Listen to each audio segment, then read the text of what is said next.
Hello, everybody. My name is Kyle Chambers, and I'm here today with Corey Holzman of Team AKA. Thank you so much for joining the show today, Corey.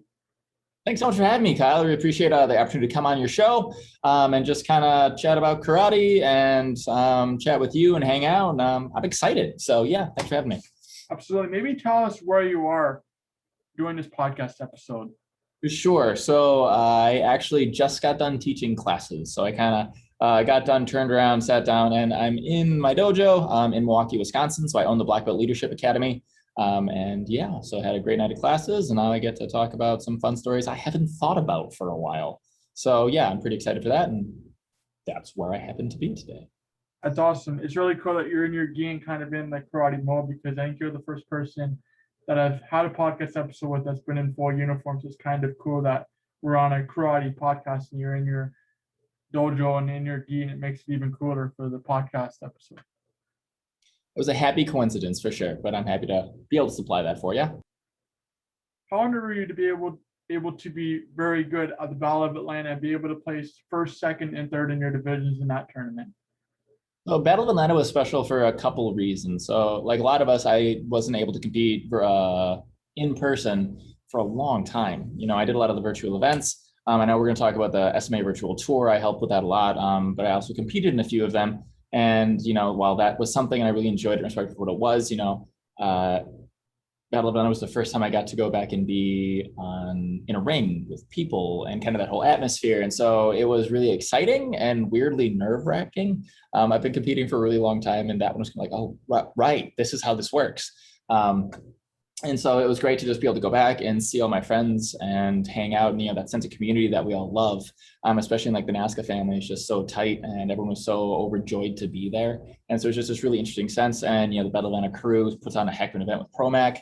And it was a lot of fun, and to be able to go and compete with people that I really respect. And then, you know, end up with a first, a second, and then I got third on stage in overalls. It was great. It was a nice way to be able to come back on a NASCA. You know, after every event, I feel like we all kind of step and go, well, that could have gone better. Yeah, it definitely could have gone better. You know, I don't know anyone that's ever done a form said that was perfect. Because usually that means you're probably done competing. So I got done. I was like, wow, I need to go work on a lot of things. But it's just great to be able to go on and still be able to compete and be competitive and be supported and hear the people cheering and, you know, just be there with friends and have a great time. So it was wonderful. That's awesome. I had the honor of watching the Battle of Atlanta night show, and I was watching it on Facebook, where you could really tell the sense of community from people commenting, even in the comments on Facebook, people watching, even the live crowd. And Jackson Rudolph, who is a phenomenal competitor, and then Mallory Woods doing the commentary. It was really cool. And at the Battle of Atlanta, you had a lot of up-and-comers that were competing for top spots, and people that were younger and older that were really showing how good they were, which is awesome as well. And a lot of great up-and-comers that are going to be great for the sport moving forward. Oh, absolutely. And also, like, it was kind of a mixed card, really, because there's a lot of people on stage that hadn't been on stage, or that you know, you didn't necessarily know off the top of your head. It's like, oh, that's a new face. And I think that's the most important thing. Like you said, you need the new up-and-comers. You know, in a lot of, excuse me, in a lot of events, you kind of get started, and after a while, you kind of, not that you know who's going to be there, but there's definitely like regular kind of, there's the regular show, right? That you kind of know a couple people that show up a lot, and just to be able to see new people and yeah, kind of have that new level of talent and new ideas and energy and passion put into that whole pool. It's just, it only makes the sport better, and it only inspires more people. So it's really great to see that. And yeah, everyone was kind of just loving being together and celebrating and competing and pushing as hard as they could. So it was great to be there. Awesome. I thought, shout out to sportmartialarts.com and Mad Action for putting on a great night show. I thought the night show in general, from the camera work to everything involved, was really great. It was really smooth. I loved where Jackson Rudolph and Mallory Woods were positioned on the stage too. It was awesome to see that as well. Mm-hmm. So maybe talk about your association with Team AKA and how long you've been on Team AKA, how you got on Team AKA, and maybe some great memories you've had while being on the team. Sure. So I've been on Team AKA, I think, for about 6 years now. And that all came about because, oh gosh, 7 or so years ago, I think, I wanted to do a tournament. I had this idea. I'm like, I'm going to do a tournament. Milwaukee doesn't really have a big tournament. So I'm going to make one. So that was a great idea I had. And then I had to go try and make that real, which was a lot harder than I thought it was going to be, right? I was in my mid 20s, I think. I had ideas of what tournaments were, but I didn't understand what tournaments took. So I learned a lot the first couple of years. Anyway, so in the middle of all that, I was also pretty actively competing in the state and in the area. And Sensei Sharky has a tournament that's in Naperville.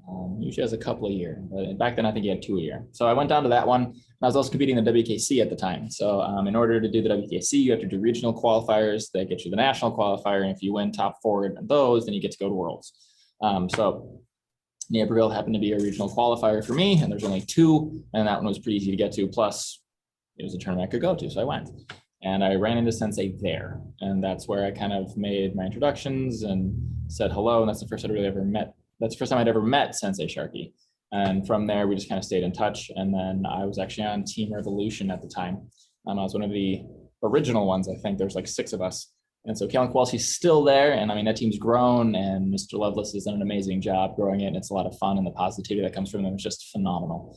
So still great friends, really great relationships there. But at the time, that team was based in Troy, Michigan, which was really far away from me. It was like a 13-hour drive. And so it's like, I can't really train with them, so that's rough. And then through talking to Sensei Sharky at one point, he's like, just come on down and like, let's run a form once, because I was happened to be in town. So I did that. And 4 hours later, in one new pair of pants, because I ripped it doing a horse stance, I couldn't walk anymore. And like, I could walk, but it was rough. And so we're just kind of hanging out, and he's like, hey, this is great. You should do this again. I was like, oh, okay. And so we just kind of like slowly, not all the time, but, I'd go down every now and again, and we'd work forms and train. I learned a lot and had a lot of good conversations. And then eventually kind of the topic of Team AKA came up. And I loved being on Revolution. But when I was younger, I remember seeing members of Team AKA like at tournaments, being like, wow, just look at them go. Like it just blew me away. And so, the opportunity came, and I was able to kind of take advantage of it. And I talked to Mr. Lovelace, and, we ended on really great terms of, hey, if it's best for you, like, I'm happy for you. And so, those things move forward, and I got my uniform at Diamonds. And I think that coincides kind of like my favorite memory of being on Team AK is like that first tournament where they bring you on, like the support you get from that team is unbelievable. And I'm sure it's the same with every team, right? They bring you on, and now you're part of that team. And so I went from kind of, working a lot of tournaments, and I'd go there, and it was great. And I was on Revolution. It was a lot of fun. I went to, kind of this tournament in the midst of all these other people that are on the same team. And I remember I'd walk up, and there's all these people I didn't know with, AK on their back. They're like, dude, go. And it was great. So that was a lot of fun. And yeah, that's kind of how that all happened in a very long-winded and roundabout way. I stumbled into it, I suppose, but it's been a lot of fun since. So. Also for me, I know I started my sport karate career back in 2016, and I actually went to a tryout in my local area and made the team as the first para athlete in the area. And there was another para athlete out in Alberta, but I ended up traveling out to Alberta to meet my new coach. I remember going to her house and training with the team and everything, and I was really, really nervous. My dad was kind of nervous too. But I went to my first World Karate Federation kind of sport karate tournament. I remember being like a kid in a candy store. Like, I'd only been into the traditional circuit in tournaments and with classes for years. I'd never seen that kind of the sport style. So I was like, oh, that's cool. And that's cool. And look at them do that and stuff like that. And I was actually part of the first para kumite match in the area with people with CP, which is really cool as well. But I ended up doing kata and traditional kumite. I didn't do traditional kumite much over my career after that, but it was really cool to be a part of that. And the traditional karate really helped me get there with my Shintani Wadakai Karate Federation, and their support really helped me to be a WKF athlete for 4 years. And now that's kind of helped me propel me to do podcast episodes and stuff. But the support of the team really was awesome, and really that sense of community. There's still friends from the Shintani team that I still have to this day, and sort of the memories sometimes off the floor as well as on the floor that you remember when you look back 2 or 3 years later and go, wow, that was a really cool time. We had dinner at that time, or at somebody's house. So that's really cool.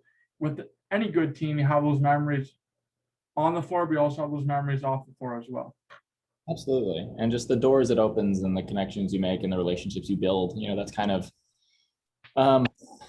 That's huge. And ultimately, I think that's what it's about more than anything else is it's, we do karate because we love it and because we want to do well and we want to excel, and we all compete because we want to push ourselves at like the best level we can. But when you're a part of something bigger than yourself, that brings it to a whole different level. And, a lot of people compete and they aren't on teams, but they have such a sense of, team at wherever they go, that they bring with them or however it goes. And everyone finds it in their own ways, and that's what makes this sport a whole lot of fun and very interesting. And, yeah, so no, I agree with you. It's kind of those memories are what are important. And it's great to be able to form them in however you're going to do it. Absolutely, absolutely. And it's great to have those memories through the sport as well. So maybe talk about how the Milwaukee Open came about, how you started that. I know you said when you were in your mid-20s, you wanted to kind of start a tournament. Maybe explain how you got to be a virtual tournament over the pandemic and why you wanted to go virtual over the pandemic to really continue to do your tournament over the pandemic and have the access to the people in the local area and abroad as well. Sure. So I wanted to start the Milwaukee Open because me and my business partner, Mark Weinberg, had long been lamenting the fact that there was not a large tournament in Milwaukee. Milwaukee is one of the biggest cities in the Midwest.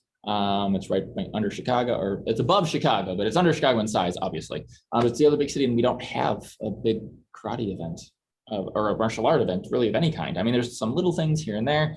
And the thing is, like, there's a lot of really good martial artists that are in this area. And, we thought it was a shame that they didn't have a platform that they would be able to interact with other martial artists and build those relationships that we're talking about, those connections, and kind of be able to like step forward and be like, hey, I'm here too, and this is what I'd have.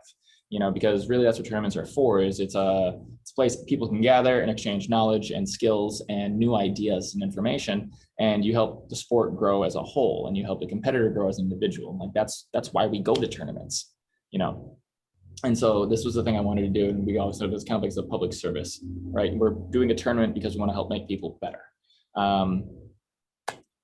The first couple of years were small, like they always are. We made some mistakes. We tried some divisions that didn't work. We made a couple mistakes with divisions. I had one. I think at one point there was like 27 kids and 7 to 8 year old. I was like, oh my God, what do I do? And I learned a lot. So I don't have that problem anymore. But then, we were slowly building and it was getting bigger and we were getting it streamlined. I was working with some great people and I was like, okay, this is really it's clicking along. And we were actually looking at moving our event to a bigger space because we were kind of being a little bit too big. At the space we're at Nicolay High School. It's a great space. We love working with them. It's just like, we're kind of pushing the edges of what it could take comfortably. And so we're looking, and then that happened to be, the January of like 2020, when we were like, hey, we got this new space. We're going to go talk to them. We're going to interview it. It's going to be great. So we did all that. And then that lockdown happened and we had to cancel. And I mean, as with everybody else, right? So everybody's scrambling across the board. And then we had nothing. And so we were all just kind of like sitting in our homes and like, well, now what do we do? And so it was around that time that Sport Martial Arts did their first virtual event. We ran it on Google Sheets. And what was it? It might have been Chrono Cup, actually. I think it was. I don't remember. You can check me on that. Anyway, so we did the first one. I was part of it. I judged. I think I competed. And then for a long time, I judged. I didn't like MC or do anything like that. So like the first like 7 or 8. So I was doing all that and I helped out that way. And then, I got involved because I'd been with Sport Martial Arts for a couple of years at that point and working with them. So I knew the people and Emily and Nick and Mallory and everybody. It was a great time. And so I just helped out. That's why I had nothing else to do, nor did anybody else. So they're like, hey, Corey, what are you doing? I'm like, judging at your tournament. Yeah. So that's what I would do. And so through all this time, I'm looking at it and I'm looking around and we're having all this tension. There's a lot of riots in Milwaukee and everywhere else. And it was a very tense time. And I was like, I remember I called Emily Cooper at like 8 o'clock on a Thursday morning, which wasn't her favorite time. And I said, I want to run an event. I want to do a tournament. I want to do the Milwaukee Open. I want to do it virtual. And I want to donate a portion of the proceeds to NAACP. And she was like, okay, great. And essentially was kind of how that worked, right? So we kind of like, yeah, and that's what we did. And that's what I did. So, we didn't donate a ton, but we did like, I forgot what it was, X amount of dollars we, earned all a bunch of NAACP, and it was awesome. And it was kind of the way I could help them. I could do something. I could, use karate to help other people. Remember, it was always an act of service is what we looked at the tournament as, and we figured that was the best way to kind of fulfill that role. And then from there, things had started rolling with MAT action.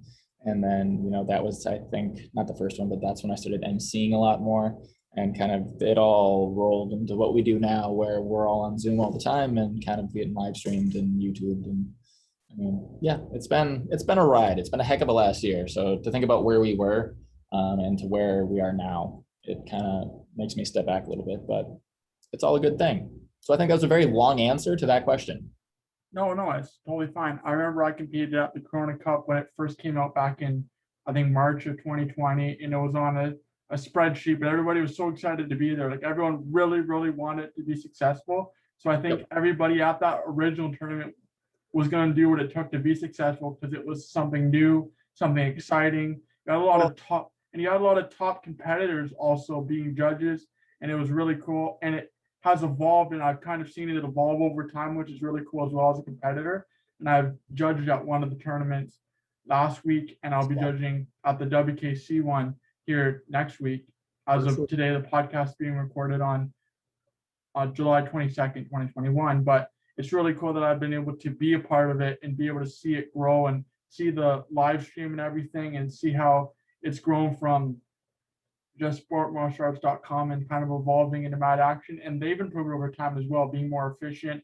They started with a lot of different divisions and several different rings, and now they have it down to, if you're have a certain age group and you're, say, 40 plus, you can know that all your divisions are going to be in that ring. So it's really efficient, and they've grown and learned from everything throughout the year too. So it's great to see how efficient it is now through the growing and everything that they've done with the virtual as well. Yeah, they've been doing a great job. They've just been killing it. So yeah, there's a lot of communication, and checking in with when we MC.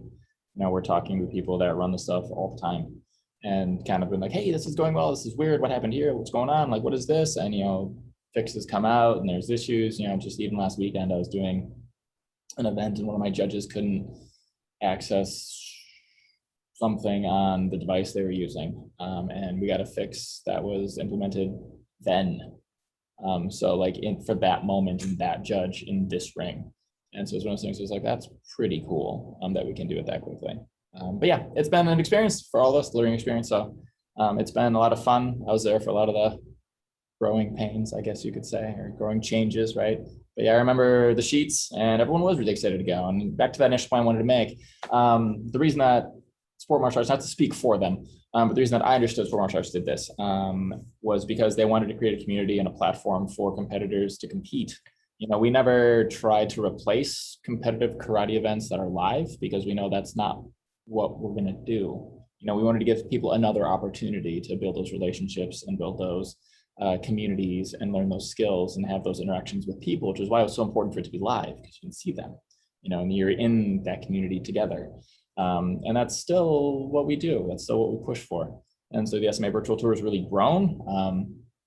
We have a couple more events coming up, and later this year we have our Isolation Invitational, which is where kind of our big finals, top for division plus I think a wild card competitor. Don't quote me on that, but it's something along those lines. Comes in, and I mean, last year it was unbelievably good. So I mean, I was emceeing for that and judging and helping out, and I think I was on the final panel for judging, and it was one of those like, wow, these guys and gals and people, it's incredible to see the support and the positivity and the skill level that I've watched grow in some of these kids for the last year and a half. So I remember when Caleb Boyle started competing in the virtual tour. Now everyone knows who he is, which is pretty cool. So stuff like that. It's been fun to watch.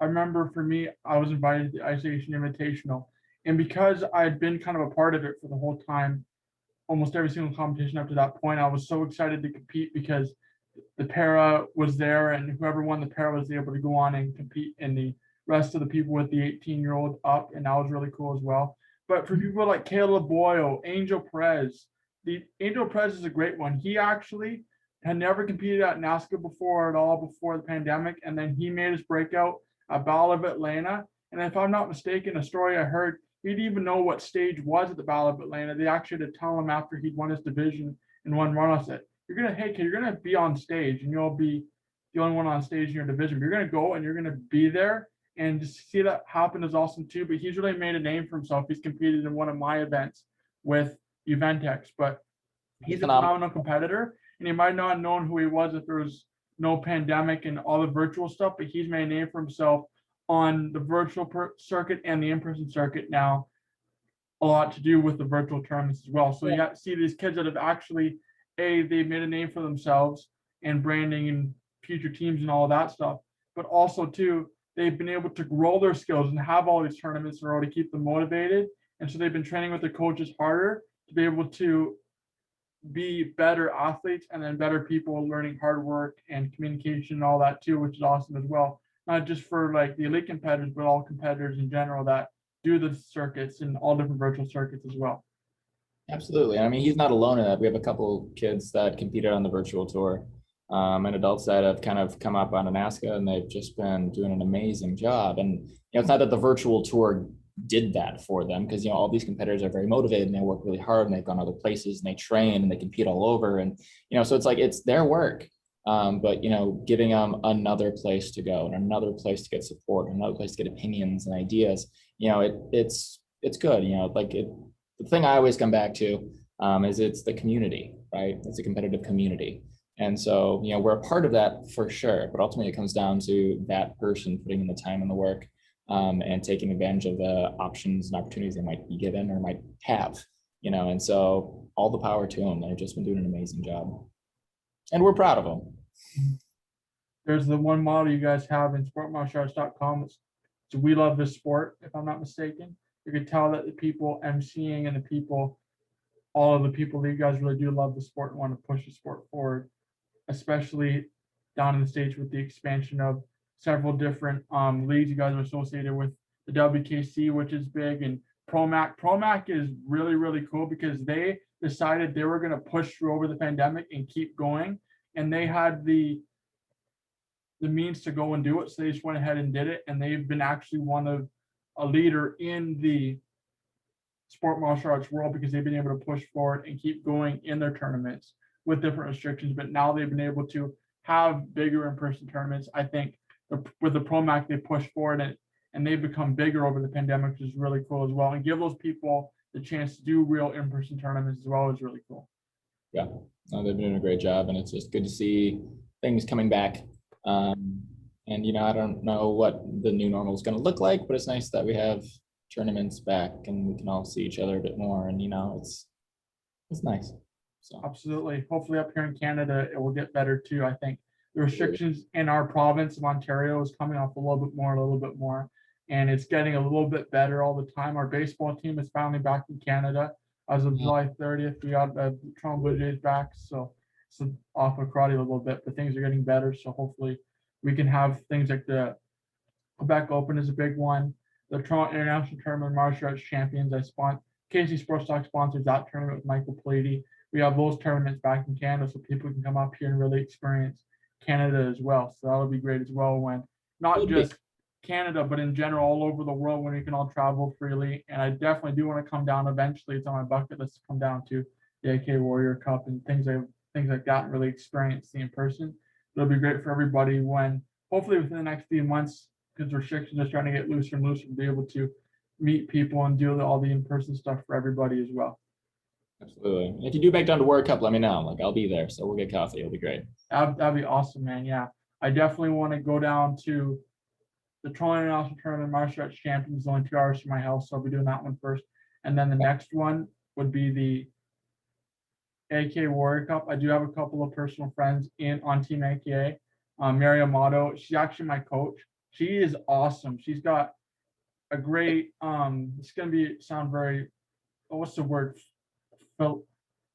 philological, or anyways, she's a great person, and she just enjoys people, and it's been great to be able to work with her. And because I never knew much about creative kata at all, but I wanted to do this creative Kata thing. I didn't know much about it, but because of the Sensei Sharky way of traditional and creative, and her learning directly from Sensei Sharky, she's been able to teach me about kind of a traditional mindset that I have, really putting it into creative and trying to make traditional movements into creative. And it's been really cool to learn that as well from her. And to be able to see some of these traditional athletes being able to do creative as well, which is really cool as well. Yeah, no, it's all fun stuff. So it's good when being able to branch out and try new things. And Mary's a phenomenal competitor and she's a great person and a lot of fun to work with. Yeah, so like, that's great. Good for you, man. Have all the fun. Thanks. Yeah, she's one example, but there's a lot of really great competitors. I find with the open circuit as well, I find there's a lot of competitors that do traditional, creative, and if they don't just do that, they can do fighting and they can do many different things. I find they're very open to new ideas and they can do all of them, even though they're specializing in one or two. Like Jackson Rudolph is able to do commas, he's able to do bow. If you told him to get in the ring because he's so technically sound, he could probably do fighting because he knows the ins and outs of the fighting too. So someone like that, he can probably do it all because he has a passion for it. The passion's a big thing, and then he's been able to study the game to know more and more about it as well. Yeah. Awesome. So maybe talk about your academy, the Black Belt Leadership Academy, what it's about, why you wanted to start it, and your passion for the martial arts. Okay. So the Black Belt Leadership Academy, I didn't start it. I actually inherited isn't the right word. I bought it from Mark Weinberg, who still comes. He's still a student actually. He comes out, trains, helps me out. He's also the co-promoter for the Milwaukee Open. So he's my business partner right now. Anyway, so I bought it from him 6, 7 years ago, somewhere in there. But before that, it'd been around for about 12. So we're having our 18th birthday this August, actually, which is pretty exciting. And that's good for a karate school. So we're in our second location right now. We outgrew the old one, had to find a new place, which we did, which is where I am now. And, you know, the whole idea of kind of public service has always been really important to us here as well. And so that idea of community, the same things I talk about with my tournaments and the same things I think that tournaments in general kind of create and give options for, where, you know, creating a community and creating new relationships with people who maybe from completely different socioeconomic levels or just worlds or different sides of town, you know, creating something where people can come together in a safe space and build something great or learn a great skill and be able to kind of do that together. I think it's incredibly important. And so that's what we do. And, you know, we're a traditional karate school with a couple sport elements thrown in because I think it's fun. And then we have, you know, some competitors that come, but a lot of kids just come and they train, and that's what we work for. So I guess that's my school in a very tiny nutshell. And then my passion for the martial arts. Weirdly, this came up, I was talking to my dad the other day, and I started Taekwondo when I was 9, because this came up in class today. Some kid asked me this. I started when I was 9 because I got suspended from school. At least once. Anyway, and so my dad, and I was a really angry child. And so my dad's like, oh, you need to be in martial arts. So I went to this super incredibly traditional, old school Korean school, which was an experience. I learned a lot and I fought a lot and it was great. And then, you know, from there, I earned a black belt with that instructor, which was wonderful. And then the school closed, which was unfortunate.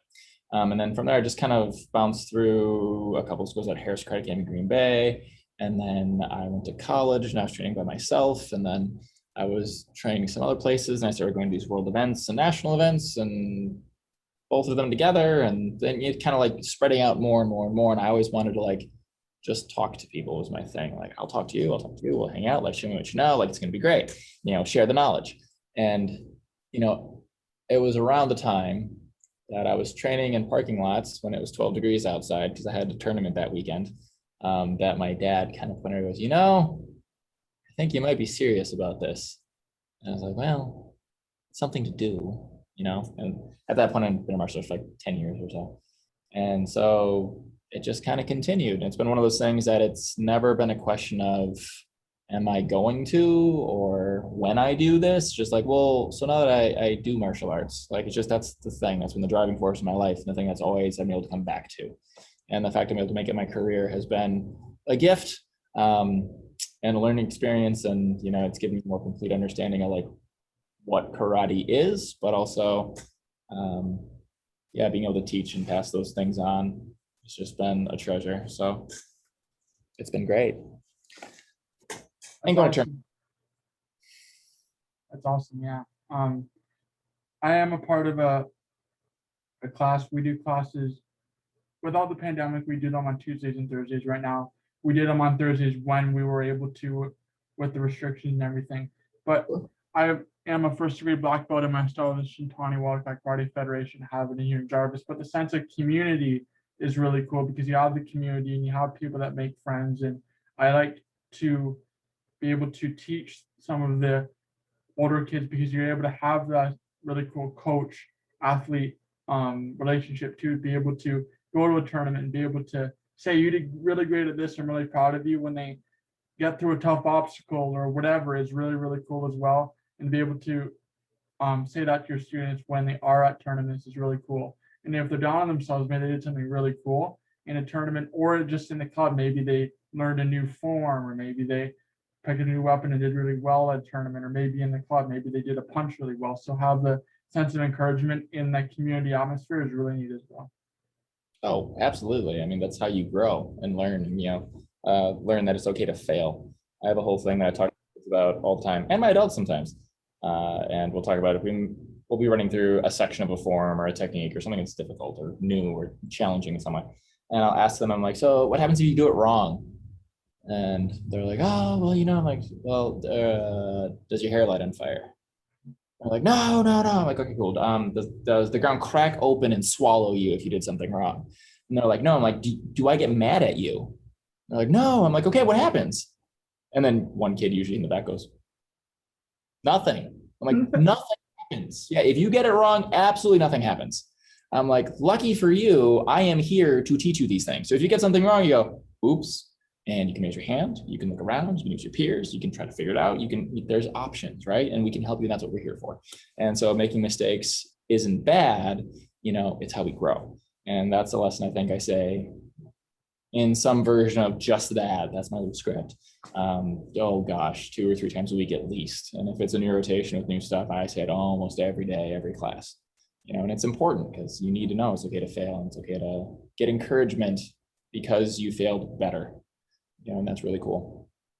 So yeah, that good technique is solid, and getting that support and that encouragement, it's everything. Absolutely. Even when you're getting ready for a tournament, you have 1 or 2 of those athletes on your team that come back and say, you got this, or you're going to do great. Even the little things like that can really make a big difference in athletes and the way they perform as well, because they know they have the encouragement and getting on the floor and doing it. But maybe it's even you're in a circle and each person does their kata, and maybe someone's able to break a board a certain way or do something really well, and be able to have the positive mindset is really, really cool as well, which is awesome. Absolutely. No, I think that's everything to a certain extent. That's why we do this. Moving into your blog experience, and blogging all of your experience is really cool as well, not just with your karate side of it, but with life and your behind the scenes with SMA and all the different things you do. And I thought it was really cool that your more recent blog post is really kind of in deep about your life, how the pandemic was kind of affecting you, but how the positive look you had about some of the things you had to go through personally, but how the positive things you drew from to help you get through it positively, and then getting back and being in person with the SMA crew was really cool as well, because you took it and made it into a positive, which is awesome. But maybe talk about your blog, the Kata Nerd, and how it started and why you want to continue to do it as well. How Kata Nerd started, wow. These are fun questions. I'm enjoying these. All right, so Kata Nerd started because here's a fact not a lot of people know. I have a master's degree in writing, of all things. So when I make grammar mistakes, it's even worse than normal people, and I make a lot. All right, so I was in graduate school, and one of the classes I took was blogging. it's just how that worked. And so one of the things you had to do was they're like, oh, you got to blog about something that's interesting. And at the time I was traveling a lot. I think I had not. I was traveling. I was doing tournaments. It was kind of a fun part of life where I drove around a lot. I hadn't bought the karate school yet, but I was working there, but I also had like all of a sudden more free time. And there's just a lot of things I did. And I grew up traveling kind of all over the world and did a lot of weird adventures and things. And just, so I was like, I got some stories I could tell. That'd be kind of fun. And it was supposed to be for, I don't know, a month or something. We need like 10 posts, one every couple of days. Like I forget what the rubric was. This was a while ago. We got over 100 posts on that thing now. And so I did that. And I named it Kata Nerd because I thought that I myself was a Kata nerd because I love karate and I'm a huge nerd. And then so that started, and it started out being super what's the word? I want to say whimsical, I guess. Super light, super kind of felt a little bit fluffy. There's some things I talked about that are a bit more real. But a lot of it was like, oh my God, this is so great. And here we go. And this was fun. Da, da, da, da. And then as I was doing that, it started to feel really repetitive and kind of like I wasn't saying much. And it was around this time, I know this is another question we chatted about earlier, it was around this time that I started working with Sport Martial Arts. And the reason I started working with them is because I was doing their write-ups, or I asked if they wanted me to do their write-ups. So that's what I did. That's how I got on that. We'll talk about that later. So I started doing that, and all of a sudden I was traveling a lot more because I'm at big tournaments, and I'd done a couple NASCA events and I was bringing myself to them. And then I, did Kata Nerd, and then from Kata Nerd I got into Sport Martial Arts, and then through Sport Martial Arts doing these tournaments, I kind of ran into Sensei Sharky, and so it was one of those like that all sort of happens like dominoes. Yeah, kind of like dominoes, very scattered dominoes. And then as I was writing Kata Nerd, I went through life. That's what the thing about a blog is it's not always exactly what's going on, but it's the way that I'm interpreting it at the time. And so there's a lot of good things that happen. There's a lot of bad things that happen. And the thing about life is there's always going to be a lot of negative. And I found out that if you only write about the positive things, one, it's fake. And two, it's boring. Right. There's no, the parts of writing a story that make it interesting are the parts where you're concerned or worried, or there's a tension, in the narrative somehow that creates the compulsion to keep reading. If you know what's going to happen, you don't finish it, right? You're like, well, I know what's going to happen. I'm done. I don't want, who cares? Great. You won. Go away. And so I started writing about more real things. I remember, it's kind of funny. The posts that I wrote that scared me the most, the ones I'm like, oh my God, I don't know if I can post that. Is it going to be okay? Are the ones people talk about still. And, it's not a great blog. They aren't great posts. I'm not saying it's amazing. It's a thing I do for fun. But it still comes up sometimes. And every now and again, it's good for me to read through and remember where I was and what I was doing and what I was thinking, and it's fun. And so, yeah, like the one I just did, what's it called? I don't even remember. But yeah, it's, there's been a lot of life that's happened in the last year with me and with everybody else. And how we handle that is very personal and very different. But ultimately, we all have to kind of sort of look for the silver lining, right? And so that's what you do. So I guess that's how Kata Nerd came to be. So it's still about karate, sort of. It's still about tournaments, kind of always, because everything I do is. But then, yeah, there's a lot of other random stuff thrown in there. Plus, I added a whole blog section, not blog, sorry, a whole writing section. There's two pieces. There's stuff that I'm like writing, like stories. And then there's like the blog part where I just vomit stuff from my brain onto a page, and you get to read it sometimes with pictures I take. So it's fun.